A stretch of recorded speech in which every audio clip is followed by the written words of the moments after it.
Welcome back to Keep Up News Channel. What are they talking about? Trump and Obama in very long conversation next to Melania at Jimmy Carter's funeral. All 5 living presidents attended Jimmy Carter's funeral and 2 of them got along swimmingly. But the animated conversation between Donald Trump and Barack Obama, which left onlookers desperately wondering what the men were whispering and chuckling about, was the exception to an otherwise icy atmosphere. It is the first time all 5 presidents have been together since Trump won a second term in the White House. Obama and Bill Clinton campaigned heavily against him. George W. Bush declined to endorse the nominee of his party. Still, Obama, seated next to Trump, spent the time before Carter's state funeral began by whispering to the president-elect as Melania sat nearby. Michelle Obama was not at the funeral. Their body language quickly took on the form of old friends having an animated and quite intimate conversation, body language expert Judy James told DailyMail.com. At one point, Kamala Harris, seated in the row in front of Obama and Trump, turned back to look at their conversation, then refaced the front and let out a long sigh. At the end of the service, she did speak to Obama for a few minutes. And Emhoff shook hands with Donald and Melania Trump. The former presidents were all together in a private room ahead of their entrances into Washington National Cathedral. They also greeted President Joe Biden and First Lady Jill Biden upon their arrival, according to the White House. Ahead of the service, Trump also had a cordial moment with Mike Pence, his former vice president who he pressured to overturn the 2020 election results. Pence refused, and Trump's MAGA supporters who stormed the Capitol on January 6 shouted, "Hang Mike Pence." But the 2 men shook hands ahead of Carter's service. However, Karen Pence, seated next to her husband, pointedly refused to shake Trump's hand, remaining in her seat. She also snubbed Melania Trump, looking away when the incoming First Lady arrived and appeared to speak to her. Then Karen Pence did it a second time, turning away when Melania appeared to reach out to try and shake her hand. Melania then shook hands with Mike Pence. George W. Bush and Laura Bush walked into the service after Obama, followed by Bill and Hillary Clinton. When the presidents were last together in November 2018 for former President George H.W. Bush's funeral, the atmosphere was notably chilly. Thursday's gathering showed there is still evidence of some hard feelings. The Clintons didn't acknowledge Trump, nor did Kamala Harris and Doug Emhoff, who were seated in the row ahead of the former presidents. Harris walked in looking straight ahead, not acknowledging the man who beat her in November. At one point she turned to talk to George W. Bush. Bush, when he arrived, didn't greet Trump. But he did give Obama a whack on the belly. And he later spoke to Trump at the end, as they were all preparing to depart. Invited guests to Thursday's state funeral include members of Congress, the Cabinet, Supreme Court justices, the Joint Chiefs of Staff, members of the Diplomatic Corps and White House staff members. Current and former vice presidents, including J.D. Vance, Kamala Harris, Al Gore and Mike Pence also are in attendance. President Biden delivered the eulogy for Carter, who was a longtime friend. Biden was a senator when Carter was president. He said Carter's life, including his presidency, was about the importance of character. "Through his life taught me the strength of character is more than title or the power we hold.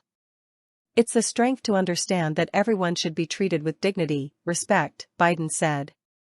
He also shared what he learned about being president. Are we striving to do the right things? What are the values that animate our spirit? To operate from fear or hope, ego or generosity? Do we show grace? Do we keep the faith when it's most tested? He summed up Carter in 3-word, character, character, character. The eulogies written by former President Gerald Ford and former Vice President Walter Mondale before their own deaths will be read by their sons, Stephen Ford and Ted Mondale. Carter defeated Ford in the 1976 presidential election, but the 2 men stuck up a strong, post-presidency friendship.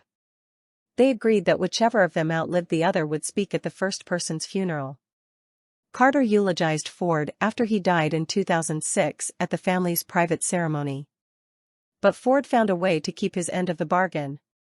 His son Stephen read from the letter, "During our 1976 contest, Jimmy knew my political vulnerabilities and he successfully pointed them out. Now, I didn't like it, but little did I know that the outcome of that 1976 election would bring about one of my deepest and most enduring friendships. It continued, we immediately decided to exercise one of the privileges of a former president, forgetting that either one of us had ever said any harsh words about the other one in the heat of battle. Stephen concluded with these words from his father, as for myself, Jimmy, I'm looking forward to our reunion. We have much to catch up on. Thank you, Mr. President. Welcome home, old friend. Jason Carter, the late president's grandson, shared a funny story about the late president. He noted his grandfather finally got a cell phone and, one day, he got a call from him. On my phone it said Papa Mobile, so I answered it. Of course I said, "Hey, Papa." He said, "Who's this?" I said, "This is Jason." He said, "What are you doing?" I said, "I'm not doing anything."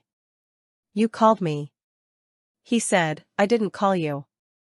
I'm taking a picture." Nuclear engineer. Right? The attendees laughed in response. Carter died on December 29 at the age of 100, the first former president to make it to the centurion mark.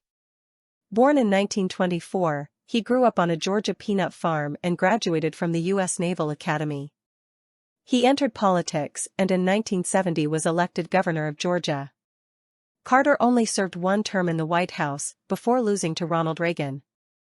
He became more known for his post-presidency work and established the model for the modern former president.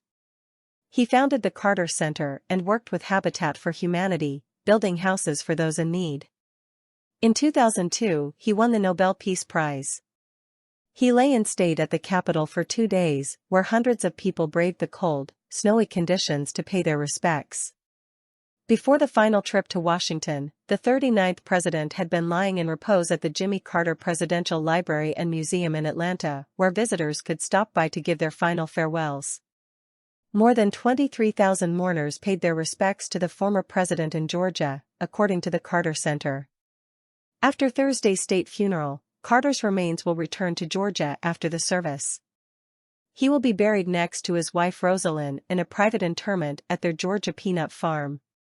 President and Rosalind Carter were married for 77 years until the former First Lady passed away in November 2023. The U.S. Navy will fly over in a missing man formation in honor of Carter's naval service and time as Commander-in-Chief. Carter is survived by his 4 children, 11 grandchildren and 14 great-grandchildren. Source: dailymail.co.uk. Please like, share and subscribe. Thank you for watching.